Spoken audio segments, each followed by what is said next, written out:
Hello friends, எல்லாரும் எப்படி இருக்கீங்க? இன்றைக்கி நம்ம வீடியோவில் முறுக்கு எப்படி செய்கிறதுன்னு பார்க்கலாம். டெய்லி ஸ்நாக்ஸ் வேணும்னு கேட்டாங்கன்னா குட்டீஸ்லேருந்து பெரியவங்க வரைக்கும் எல்லாரும் கேட்கும்போது நம்ம டெய்லியும் பார்த்திங்கன்னா செஞ்சிட்ருக்க முடியாது. அப்போ பார்த்திங்கன்னா ஸ்டோர் பண்ணி வச்சு சாப்பிட்ற மாதிரி நீங்கள் ஸ்நாக்ஸ் செஞ்சு வச்சிட்டிங்கன்னா ஒரு வாரத்துக்கு கூட பிரச்சனையே இருக்காது. ஸ்நாக்ஸ் செஞ்சு வச்சுட்டா போதும், வீட்டில் ஸ்நாக்ஸ் கேட்கும் போதெல்லாம் நம்ம எடுத்து கொடுக்க ரொம்ப ஈஸியாக இருக்கும். அந்த வகையில் இன்றைக்கி பார்த்திங்கன்னா நம்ம முறுக்கு செய்ய போகிறோம்.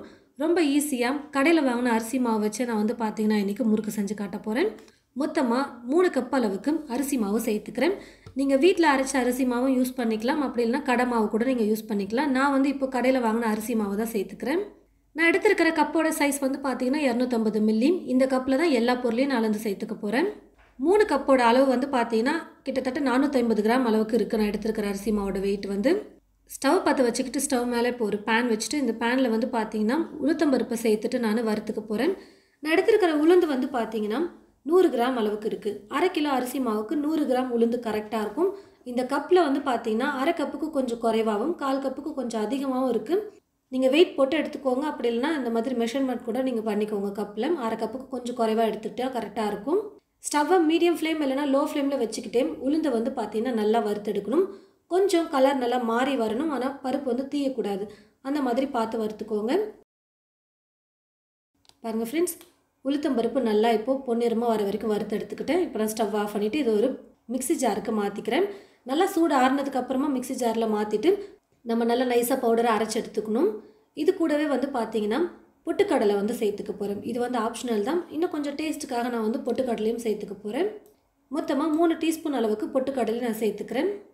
உளுந்து பொட்டுக்கடலை நல்லா நைஸாக பவுடரை அரைச்சதுக்கப்புறமா ஒரு சல்லடை எடுத்துக்கிட்டு இந்த சல்லடையில் அரைச்ச இந்த மாவை சேர்த்துட்டு நல்லா நைஸாக சலிச்சு எடுத்துக்கலாம். அரிசி மாவையும் நீங்கள் கடையில் வாங்கிட்டு வந்தால் ஒரு முறை சலிச்சுட்டு சேர்த்துக்கோங்க. நான் ஏற்கனவே சலிச்சு எடுத்துக்கிட்டேன். இப்போது அரைச்ச உளுந்தையும் பொட்டுக்கடலையும் மட்டும் நான் சலிச்சு எடுத்துக்கிறேன்.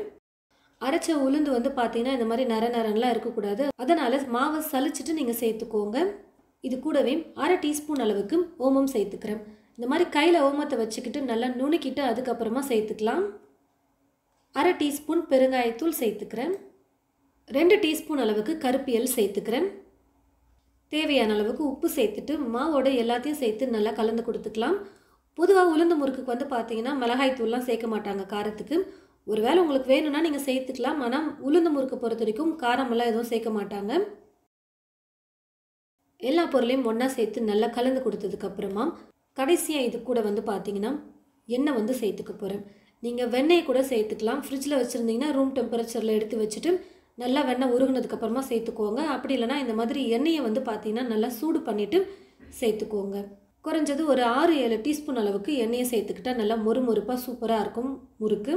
மாவோடு சேர்த்து நல்லா கலந்து கொடுத்துட்டு அதுக்கப்புறமா தண்ணி கொஞ்சம் கொஞ்சமாக சேர்த்து மாவு பார்த்திங்கன்னா நம்ம பிசைஞ்சிக்கலாம். கொஞ்சம் சாஃப்டாக இருக்கிற மாதிரியே பார்த்திங்கன்னா மாவு பிசைஞ்சு எடுத்துக்கலாம்.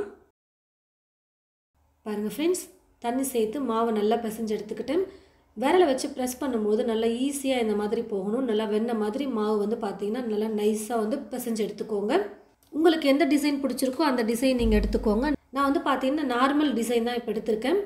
முதல்ல முறுக்குழால எண்ணெயை நல்லா தடவிக்கிட்டு அதுக்கப்புறமா மாவை கொஞ்சமாக எடுத்து நல்லா இந்த மாதிரி உருளையாக உருட்டிட்டு அதுக்கப்புறம் முறுக்குழால போட்டுட்டு நம்ம முறுக்கு சுட்டு எடுக்கலாம்.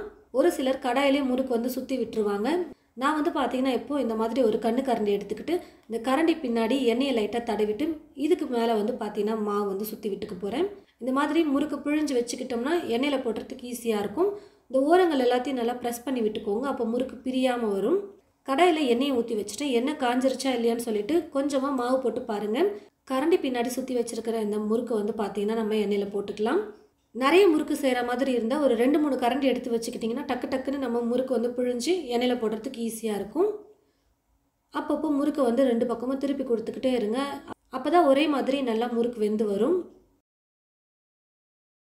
பாருங்கள் ஃப்ரெண்ட்ஸ், முறுக்கு நல்லா வெந்து வந்துருச்சு. முதல்ல மாவு நம்ம எண்ணெயில் போடும்போது எந்த அளவுக்கு கொதிச்சுட்டு இருந்தது எண்ணெய், இப்போது முறுக்கு நல்லா வெந்ததுனால அந்த கொதிப்பு தன்மை பார்த்திங்கன்னா அடங்கி வந்துருச்சு. உளுந்து முறுக்கு பார்த்திங்கன்னா ரொம்பவும் கலர் மாறாது, ஓரளவுக்கு கொஞ்சம் லைட்டாக தான் கலர் மாறி இருக்கும். இதே போல் மீதி இருக்கிற எல்லா மாவையும் முறுக்கு செஞ்சு எடுத்துக்கலாம். பாருங்கள் ஃப்ரெண்ட்ஸ், ரொம்பவே டேஸ்டியாக உளுந்து முறுக்கு ரெடி பண்ணிவிட்டோம். நல்லா மொறுன்னு சாப்பிடவே ரொம்ப சூப்பராக இருக்கும். எல்லா முறுக்கையும் செஞ்சுட்டு நல்லா சூடு ஆறுனதுக்கப்புறமா ஒரு கவரில் போட்டுட்டு அதுக்கப்புறம் ஒரு பாக்ஸில் போட்டு நீங்கள் ஸ்டோர் பண்ணி வச்சிட்டிங்கன்னா நமுத்து போகாமல் ஒரு வாரம் ஆனாலும் 10 நாள் ஆனாலும் நம்ம வச்சு சாப்பிடலாம். நமத்து போகவே போகாது. நல்லா மொறுமொறுப்பாக சாப்பிட ரொம்ப சூப்பராக இருக்கும். கண்டிப்பாக இதே போல் நான் சொன்ன அளவுகளை கொண்டு நீங்கள் உங்களுடைய வீட்டில் உளுந்த முறுக்கு செஞ்சு பாருங்கள். செஞ்சு பார்த்துட்டு எப்படி இருக்குன்னு சொல்லிட்டு மறக்காமல் கமெண்ட் பாக்ஸில் வந்து கமெண்ட் பண்ணுங்கள். இந்த வீடியோவை மற்றவங்களுக்கும் ஷேர் பண்ணுங்கள். இது போல் நிறைய ரெசிபிஸ் பார்க்க தமிழ் ஃபுட் மசாலா சேனலை மறக்காமல் சப்ஸ்கிரைப் பண்ணிக்கோங்க. தேங்க்யூ.